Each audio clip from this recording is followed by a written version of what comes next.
here I just ran into somebody I just met. They got introduced to me, Roman. How's it going, Roman? It's a pleasure. Pleasure's all mine, man. Welcome. So how are you enjoying the ChainxChange conference right now? It's amazing. I like it. The quality of people is outstanding here. Meeting a lot of individual, qualified people who are just bringing value to the world. I thought that this conference was empty, but now I'm finding out that it's just really spread out. It's a massive hotel, and there are a lot of breakout rooms, but there are really interesting people out here, actually. It's true, and right now it's still early, so a lot of people are going to show up towards the later, and I know Gary Vee and Steve Wozniak will be here, so hopefully that'll attract a lot more people. But yeah, you're absolutely right. It's really spread out, but there's quality people. Yeah. That's what matters. So how did you get into crypto? What's your experience with crypto?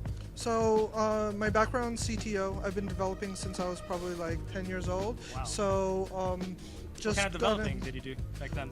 web applications. I specialize in AI, machine learning, pretty much enterprise automation level technology that facilitates problem solving. So, and I believe that blockchain will really solve a lot of problems. What do you think about the combination of AI and blockchain, since you bring that up? Is there any sort of room for it? How do you think that would look like? Of course. Well, blockchain is the storing of data and decentralizing it. So AI will intuitively bring it, analyze it, and provide value to it. Because if you have all of the data in the world but can't use it, it's useless. Yeah, so making that data accessible to everyone, basically, Correct. not siloing it. Yeah, Interesting. exactly. Do you think that's a good or bad thing in the end? I think data belongs to everyone. So by having it decentralized, immutable, and out there for everyone, it's a great thing. Yeah, I like your vibes, man. I agree with you fully. So you're working with what's the name of the company again? Serve. Serve. I like the name. It's so simple too. Yeah. I don't know why I keep forgetting it. Serve. So Serve. How do you describe Serve in your own words? You just did to me right now, and it sounds interesting for sure. It's a global service economy. But what we're doing is we're allowing users, businesses, and enterprises to work without the need of a middleman.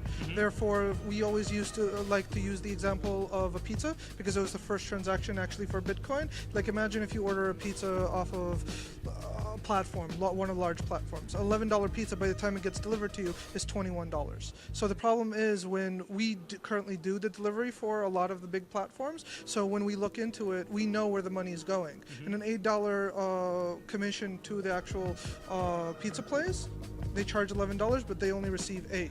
And then when the service provider actually asks for $4.50, these big platforms upcharge it to $7. And all of these fees get passed on to the user, and suddenly an $11 pizza is $22. Yeah, it's insane. And those are like the delivery fee that doesn't go to the driver, that goes right back to the company, is what you're saying, basically? Yep, exactly. Yeah, that's a problematic for the end consumer as well. So what kind of solutions do you have for the business themselves with your products? So we have full enterprise level suite. We understand that people cannot or do not currently have the knowledge or the expertise or the funding to tie into the protocols themselves. So we've developed a suite of enterprise level tools, iOS, Android, web, that will allow them access, and we will support that for them and help them get into the blockchain and be part of this global workforce. Yeah, thanks for making it easy for everybody. And if there are any business people out there, people who run businesses, how can they get involved? How can they access your products? What are the pricings like for that?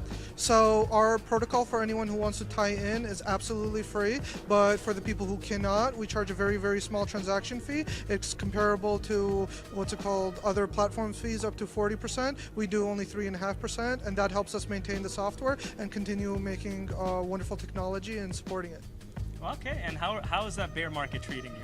How has it impacted yourself personally, I would say, more than your business recently? I don't believe it's a bear market. I believe that there's a lot of doubt and concerns in the world right now, but I feel like it's a war between the banks and the cryptocurrency, and it's just a battle. And then at the end, we'll see who comes out, but I feel like this is what the world needs, and May the best man win. Exactly. Yeah. Thank you so much for being on, Roman. And where can people access your website?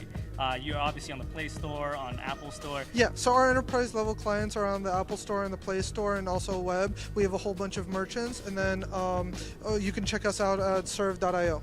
Serve.io. Thank you so much for serving us some great knowledge, thoughts, tips, and products. Thank you so much. It was a pleasure.